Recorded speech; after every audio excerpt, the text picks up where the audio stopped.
now.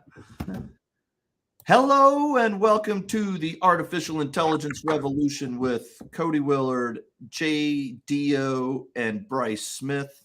We do these weekly calls most every week. Call it most weekly calls. Every Monday at 5 p.m. Eastern. So start tuning in if you haven't been before. We're live, John. As you just said right before I hit the go live button, you said. I said, anything happening in the world of AI? I hadn't heard. Hadn't really been. I mean, I saw something on Twitter about OpenAI firing their CEO and then almost bringing them back, and then Microsoft. Let's back it up. I'll give sort of the headlines. You can correct and or give color to anything that I talk about here. So Friday night, market's just about to close. News hits that OpenAI, the leading AI, the face of AI, and had fired their CEO, who was the face of their company, thereby being the face of all of AI, Sam Altman. Now, I've a couple, 3 weeks ago on this show talked about, I went down the Sam Altman rabbit hole, tried to understand more about his history. I did not like a lot of the things I found, including his SPAC deal, which seemed like he's bringing a company public in a SPAC that he already owned part of, which I don't think is kosher with the SEC to begin with. It's certainly not outright ethical. He had all kinds of history at Y Combinator that nobody could really talk about. Why had he been the chairman of Y Combinator almost, but then he wasn't right before he went to OpenAI. Then he became the CEO of OpenAI, and is not an engineer. It's not a programmer, doesn't build large language models. But next thing you know, he's testifying on Congress why government should or should not regulate AI, and he's like Mr. AI for everybody. And we should also mention, I've still not seen any mainstream media talk about this, but his sister on Twitter accused him of molesting her when she was a child, him and his brother both. And his brothers were both out there on Twitter all weekend saying, hey, you don't want to bet against Sam Altman. Sam Altman's a great person, na. I'm not a Sam Altman fan to begin with. I tweeted Friday night, good riddance. I don't care if he's around. I don't like the way Microsoft handled this either.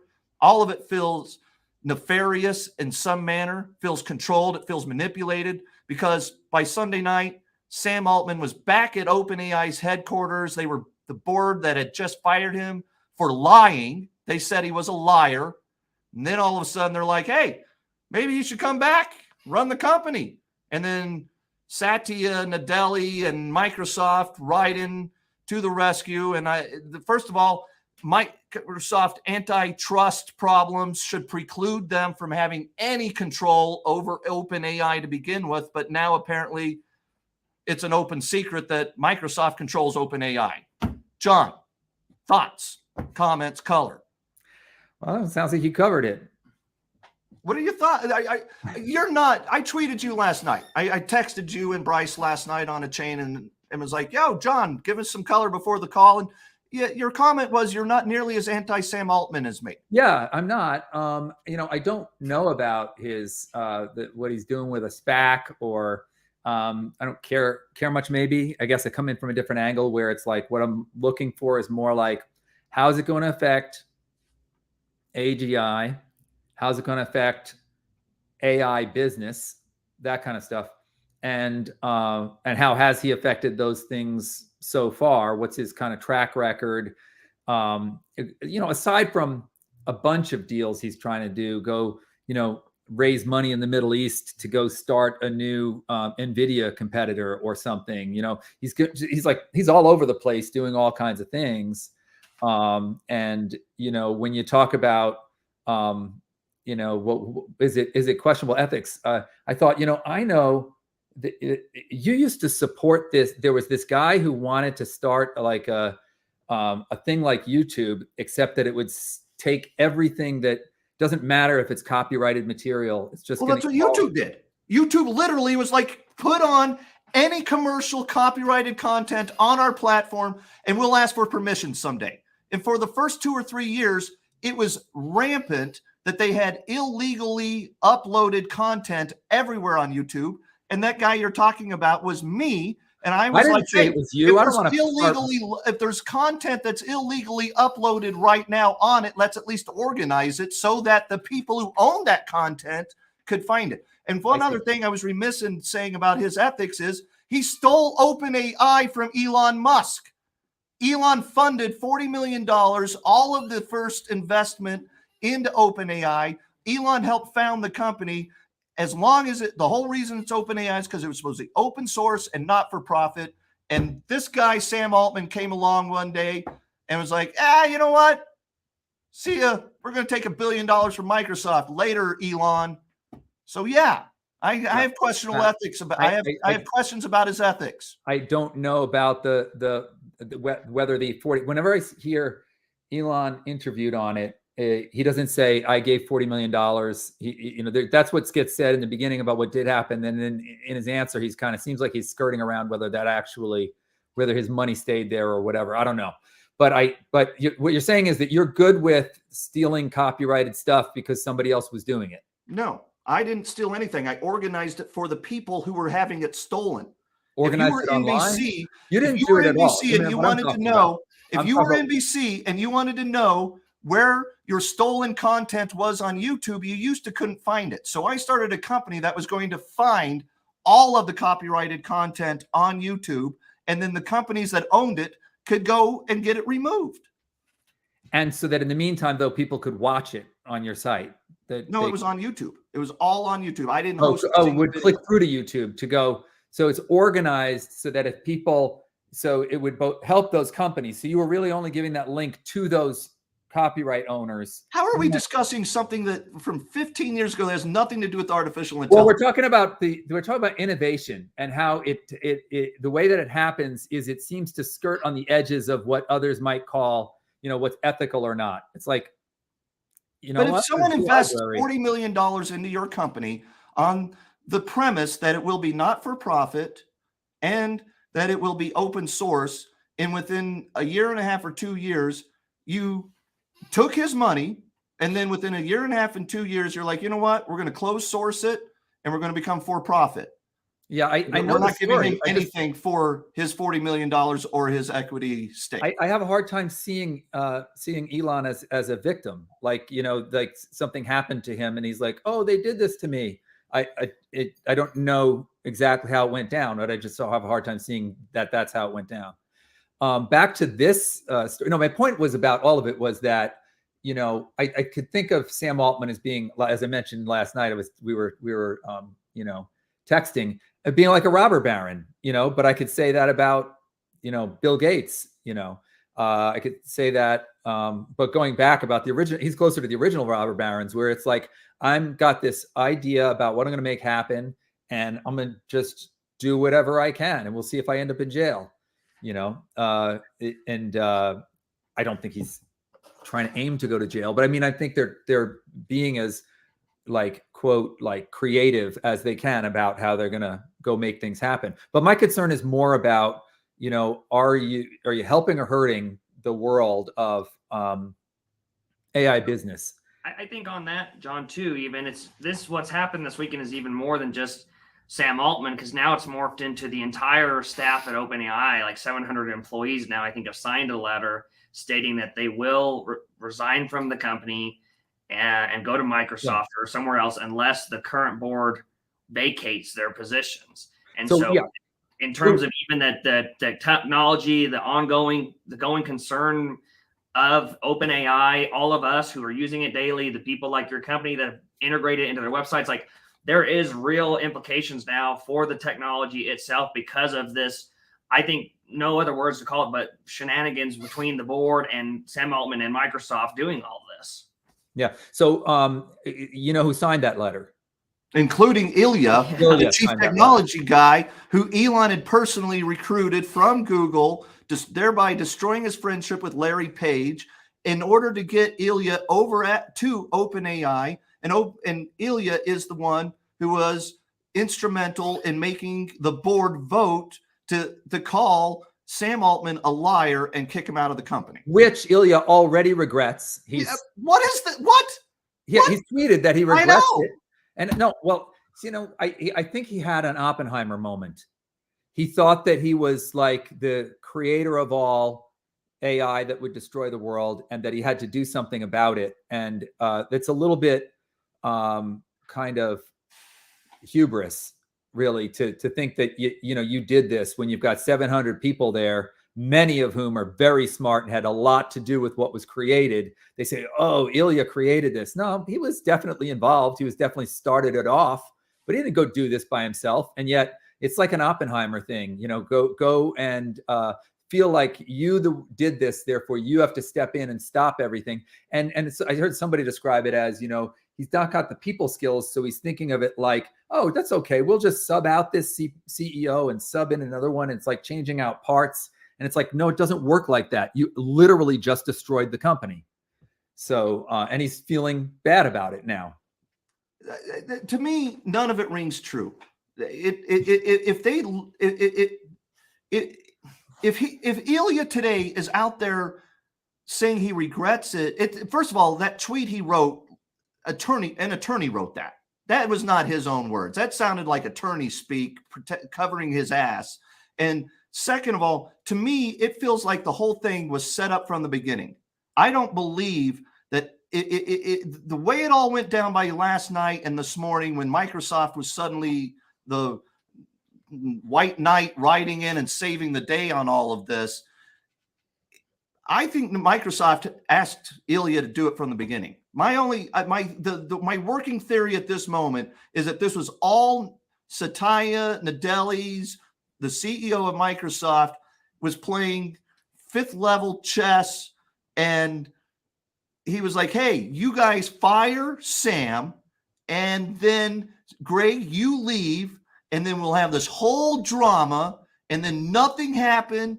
Nothing works for 24, 48 hours. Do it on a Friday night, so the markets are closed.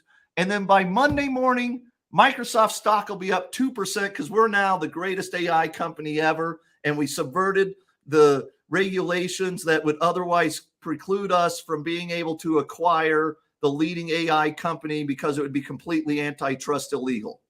So first of all, you guys ask about, what company should we look at? Yeah, buy Microsoft. It wasn't worth 2%. It was worth more than that. So what I literally bought puts on Microsoft today. I think there's more to the story, and there's going to be some repercussions from the government. I believe that Microsoft is going to get in trouble for the way all of this went down. FTC, is she going to come in and do something? Somebody's going to come do something. Microsoft is not okay. What they did here is not okay. What they did there was brilliant. I'm not thrilled with it, but I think you're giving even more credit. Hey, yeah, there you go, shift over. But yeah, this is much better without that background thing. But Cody, you can get your face in there. So too bad you can't do the cut like a third of the way. That would be awesome. Yeah, you could, but then it echoes because he sits right across the room. You're giving Satya a little more credit than I am. I mean, I think what he did was brilliant, but I think he did it in reaction to what happened. You'd have to believe that even his whole upsettedness that people were talked about was also choreographed, and the whole thing was all set up. I guess it's possible. He would have to know how all these pieces would play out. I would say where his advanced thinking took place was with obviously the investment in OpenAI in the first place, and then with the deal that they have access to all of the technology. Because now I can get on Azure. If I get tired of how OpenAI is distributing GPT-4, I could just get on Azure and use GPT-4 because they have it directly. Azure cloud framework. Microsoft's cloud. I can get directly in Microsoft's cloud and get GPT-4 from there. Now, the employees, if they do come over, have access to everything they did have access to. If the ones working at home, it's going to literally be log in here instead of here, and you're seeing the same stuff you were seeing, and they can keep going with their research. So John, I think the biggest reason I question how it all played out so much, and I don't believe it the way we were told it went down is anywhere close to the truth. If for no other reason, why did the board call him a liar? Why did the board at OpenAI call Sam Altman a liar and fire him, and within 24 hours backwalk on that? How can Ilya, who from as far as I can tell, is not this, nefarious, controlling Illuminati guy or something, like he's just. I need to know what he lied about. Somebody, the board has got to say he lied about this. First of all, he's not even a business guy, right? Ilya is not so, for him to get like incompetent with how he does some board actions is not that far-fetched, because that's not his thing. It's not what he does. So, and then in terms of what he's lying about, they didn't say lied. They said he was not forthcoming, which to me means he's not telling them what he's doing. And they're asking, and he's still not telling them. And so what's he not telling them about? All his dealings that you're talking about. His SPAC deal? Yeah. And how he's going to profit in a his nefarious chip company that he wants to start, right? The chip company he wants to start. What was the other one he wanted to get involved? Is it the robotics? It was another thing he wanted to get involved with, basically coming at it from multiple angles. And he's not telling them about all those. And he doesn't own any equity in OpenAI. Right. He doesn't have any equity. How much do you think Microsoft paid him up front to come on? I don't know. Probably AI too. Maybe $0. I mean, he doesn't care. That's bullshit. No, he cares. He was a freaking CEO, chairman of Y Combinator, an incubator. He's all about money, dude. No, I'm not saying he's not about money. I'm not saying he's not about money. I'm saying he's not thinking in terms of, he's not thinking about, did he gain a chess piece? He's thinking about what his board position is, his chessboard position. So, right. So it's like, he looks at Microsoft and says, they have everything OpenAI had of OpenAI, and no one else does. So he goes somewhere else. He wastes 6 months, 9 months getting set up, trying to get, and then he has to try to get compute, which is another thing you got to get a hold of. And he's got to deal with all of the, first there's the funding. Like there's so much to go through. The Microsoft deal says that he can leave at any time. He can leave Microsoft. And if he does, Microsoft gets 40%. And he and 40% of what? Of what the entity that he leaves with, which is so the thing they're making think of it like LinkedIn within Microsoft. It's a company within a company, and that company, if he goes away with it, Microsoft gets 40%. I'm going to bet you that they paid him $50 million cash up front to join Microsoft and lead their AI. I don't know what that 50 million is worth to him as compared to getting this thing, because all they have to do is let him still do the deals he was talking about doing, like and let him be involved in those deals in whatever way he wants. It's worth way more than 50 million. It's I don't totally know. unethical. Yeah. What about, like, one of the questions I keep coming back to is, though, the supposedly there's other investors in OpenAI. I think Sequoia is probably the biggest one. I think Microsoft has, 50% or something. 49%, because 50% would trigger the SEC, the FTC cracking down rightly on antitrust law. Even if Microsoft and Nadella weren't being nefarious and orchestrating it all, like you're saying, they still, I think, unless they compensate Sequoia and the other investors, have completely screwed them by poaching the entire AI team and leaving this worthless startup behind that, these other people had invested in. We will see lawsuits, They're going to come in various directions. And I think one of them is going to be against, not one or more of them are going to be against that board at OpenAI, which was that's the most incompetent piece. It's like, did you not see anything coming? You thought you could just... You remember we talked, I went through each board member on one of these calls like 3 or 4 weeks ago, and it was like the wife of the guy from Third Rock of the Sun was on there, and some like professor at Georgetown, and I mean, it's Joseph Gordon-Levitt's wife. Yeah, that's the who I'm guy talking from what, Inception? well, he's from Third Rock from the Sun. He was the Okay. kid. Yeah. Couldn't you make the argument though that if the board was actually doing their job, like as it's written, as a nonprofit, they were supposed to OpenAI was supposed to be nonprofit, and they could have had a realization moment where they said, you know what, Sam Altman is taking us down a road where we're going to 100% commercialize this. We're going to be for profit. He got Microsoft in. He orchestrated it all, and they might have had an awakening. Here's my problem with that is not that the path our company was supposed to go down. Yeah, here's my problem with that. If they were thinking ahead at all, they'd realize that they could take actions that could like slow down to some extent AGI by keeping Sam, seeing what they could do. But by doing what they did, their whole company becomes irrelevant to AGI. They're not slowing anything down. They're slowing down the 5 people who didn't read the news last week and are still sitting in their chairs going, "What happened?" That's the 5 people that are affected by what they do. So it's not like they're by sticking to their fiduciary responsibilities that they've actually affected AGI. So, John, how does this impact Google and Meta's true open source large language models? Is this a positive for other AI companies? I mean, clearly you think it's good for Microsoft. I don't. I think Microsoft is going to have repercussions out of this that they don't want to, that there's going to be unintended consequences for Microsoft that are not going to be positive. You mean legal? Not just legal. I think even business-wise, I think a lot of people who were building companies around ChatGPT are now going to be a lot more flexible about going, hey, you know what? Let's make sure we got Bard. Let's make sure we got the Meta's whatever their Lambda or whatever it's called. Let's make sure we're using other sources for our technology and get off of ChatGPT. I think there's problems with this. Well, they can go elsewhere and will, like you're saying, but before, even though Microsoft was very involved with OpenAI, they didn't, I think, that much directly benefit from the fact that OpenAI was doing what they were doing and people were working with OpenAI. I think that they're in a position, Microsoft's in a position now to be where AGI originates. And if that happens, then they made an incredible move.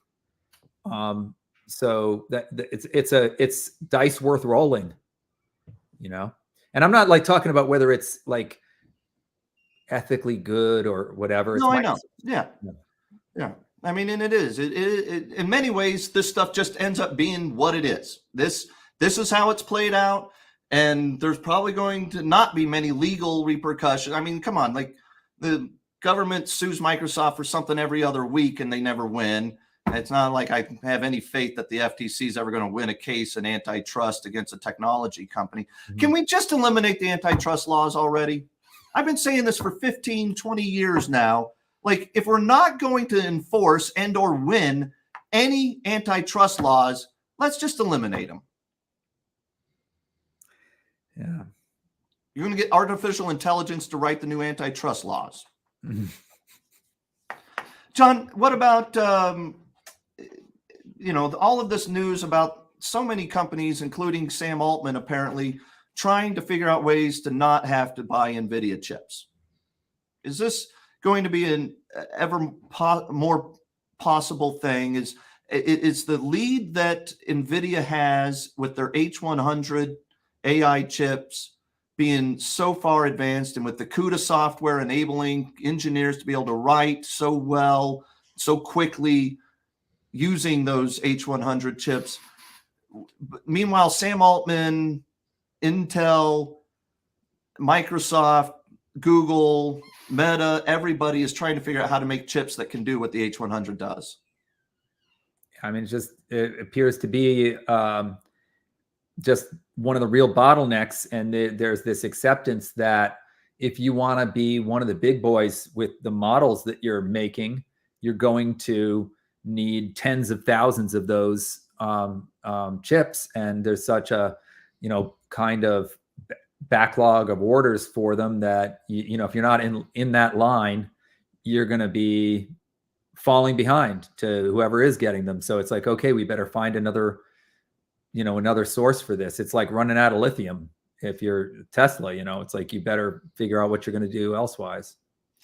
So the chip makers themselves have so much invested in the AI movement. The giant tech companies themselves seem to be, everybody but Apple seems to be fully investing in the AI revolution. Do you hear anything about Apple doing AI stuff besides just Somebody rumors? I just heard today saying they must be fairly close to like a Grok level, because they've got to be doing it. It's not, you know, it's not rocket science.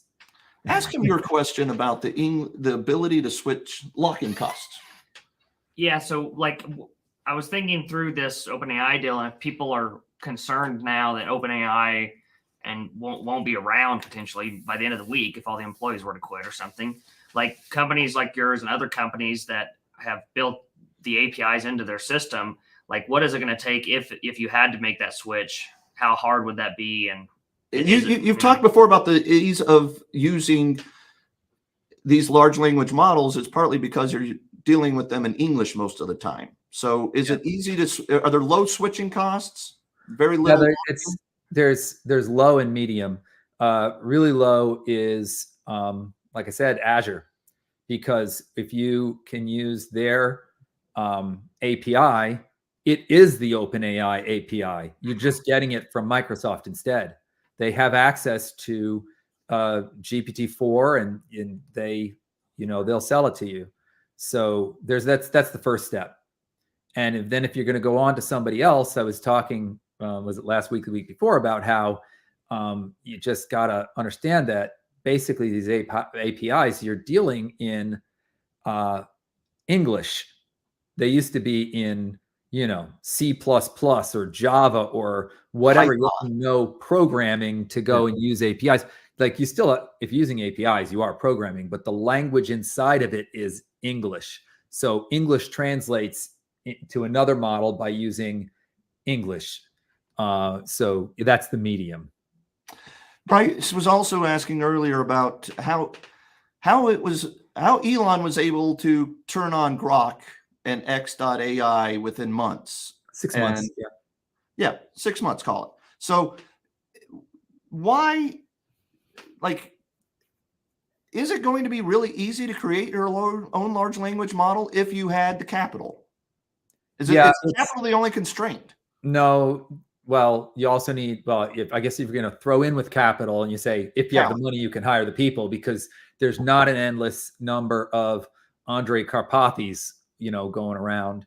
Although he might be Andrej Karpathy is. He's the guy who was at Tesla and by tomorrow might be again at XAI or something, who is one of the main scientists at OpenAI. John, the most important question of all: when did computing become compute? I don't know. I ever heard people be like, you need compute, until AI was here. And then all of a sudden, like 6 months or a year ago, everybody's like, we need lots of compute. And then I'm listening to NVIDIA's conference call. They're like, they need compute. We got lots of compute. I thought it was computing power. Why are we calling it compute? It's computing power. When did we change the language? Let's see. It was, if you use that Wayback Machine, not the Wayback Machine, but there's a Google thing that lets you see trends.google.com. Yeah. Can you do that with a phrase instead of a word? Yes. Use the phrase compute cost. Okay. Compute space cost. I'm going to share my screen here. All right. Share screen.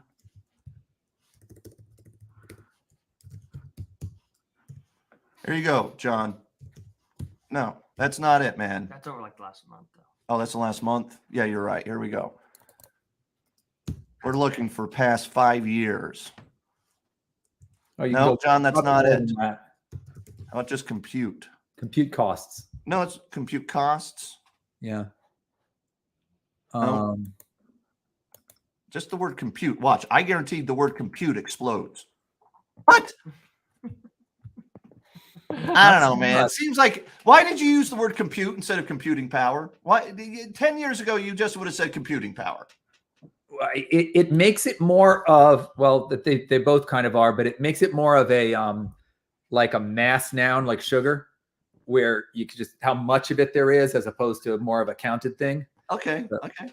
we need more compute, like that's what it is. It's been around for a bit though. So it's a commodity. Yeah. Yeah. Yeah, we need more oil. We need more compute. Mm-hmm. Compute. Compute's the new oil. Yeah, that much is true. That's funny. John? Yeah, much more back in the beginning, 2004, dropped off. Oh, really?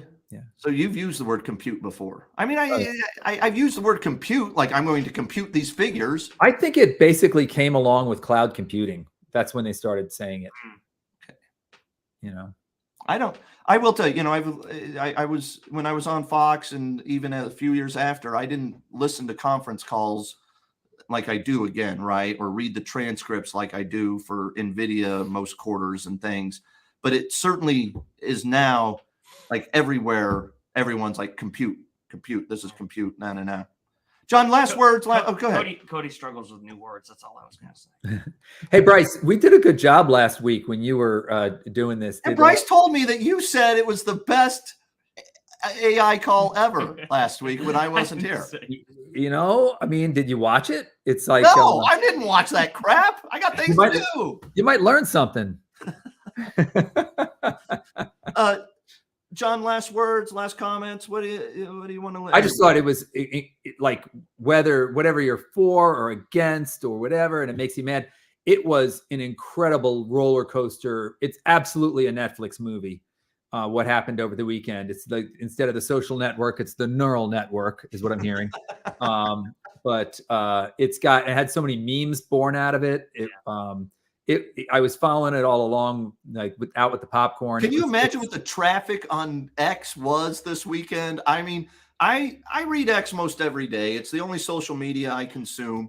And this weekend, I definitely spent twice as much time looking at just wanting to know the latest. Yeah. Not only did it explode and it's all us, we're looking at it, seeing what's going to happen, but the people in it are using it as well, right? In a real kind of like, what else are they going to use? What was the thing with the hearts? So apparently there was like some sort of communication happening internal.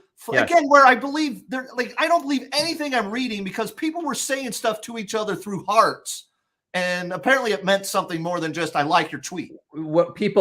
First of all, people are trying to infer and read tea leaves in every direction. So they read tea leaves on it, but it made sense on this one. What they were saying was, look, the way that he came out and said, hey, I love you all. And how within 2 minutes of it or whatever, he had, hundreds of hearts from employees of OpenAI. He was saying, hey, board, look at this. These are who's coming with me. If you don't bring me back in. Was there color coded message? No, was heart all it meant? You just had to heart. Didn't matter if it was blue, red, or silver. Right. Because I thought people were trying to tell them something different if it was a blue heart versus a silver heart. How about this one? Sam Altman had a tweet where he said back to his people and everything, I love you all. And the letters in I love you all are ILYA. Oh, wow. It spells Ilya, which is Ilya Sutskever. Oh, man. I saw that. I couldn't even believe it. That's wild. Ilya. I hadn't heard that one yet. Yeah, I love you. I like that.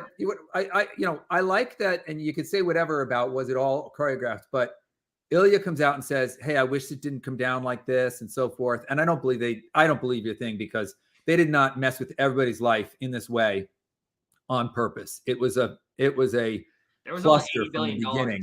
But when he wrote that, when Ilya said, hey, I wish it didn't happen like this, immediately Sam, hearted back at it like, thanks, buddy. It's not cool. Like, screw you. Which is, again, I think it would be an indicator that it was totally coordinated. You fire your you hire your boss, and then you're like, my bad, and he's like, I love you too, bro. And call him. Look, try that with me, Bryce. There's 700 people who say process too. No, there's 700 people who say, what's that? He was calling him. They called him basically a liar. They said he was less than candid. They with the said he was board. less than candid. They didn't say he was. That's pretty bad. So And whatever. then he's like, no, it's cool, Ilya. I love Is you that a all. reason? Is that a reason for 700 people to lose their jobs? They were not toying with those 700 people. That was an accident. It was a very stupid accident, but it was an accident that it all went down the way it did. No way was that totally planned. Different stuff was planned by Satya ahead of time. He set the board in a way that if different stuff happened, he could swoop in, and that's what ended up happening. And Satya Nadella is the big winner here, but he swooped in, swept.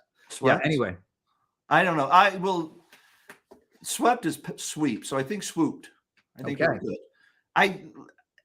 I guarantee there will be bad repercussions that come out of this that people are not thinking through. That much I feel comfortable saying. I guarantee that you guarantee that. That's as far as I'll go. A double guarantee on that guarantee. I guarantee that you will guarantee that I guaranteed it. Yeah. I mean, I am bummed a little. I'll just say last thing that the way people got to work with OpenAI, all the people that it was made very easy to go like get into their API, do your thing. That looks like it may get more difficult unless Sam's smart about it from within the thing he sets up. Because if I have to go in through Microsoft to get my whatever, it's like, is this stupid thing going to run on DOS? I mean, I just can't. It just hurts. But that's all. Yeah. Well, whatever, it has caused a lot of drama and a lot of what's the thing when you watch people go through it? Schadenfreude? Schadenfreude. It was all Schadenfreude this weekend, man. I was all Schadenfreude. I was Mr. Schadenfreude. Schadenfreude. Yeah. Dude, whatever. Hey, you know what? You're gonna say it on another. Just if you're not, you're gonna say it in the future. I'm helping you out for later. I'm gonna go with computer instead of compute. It's computer. Okay. Well, I'm gonna go with din. Yeah, that's it. Yeah.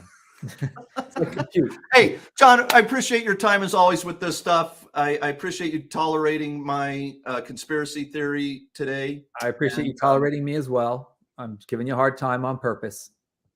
I don't need a hard time in public. You can be nice to me while we're in public. You can do. I'll try. I don't know how, but just everybody know I do love Cody. Okay. I love you too, man.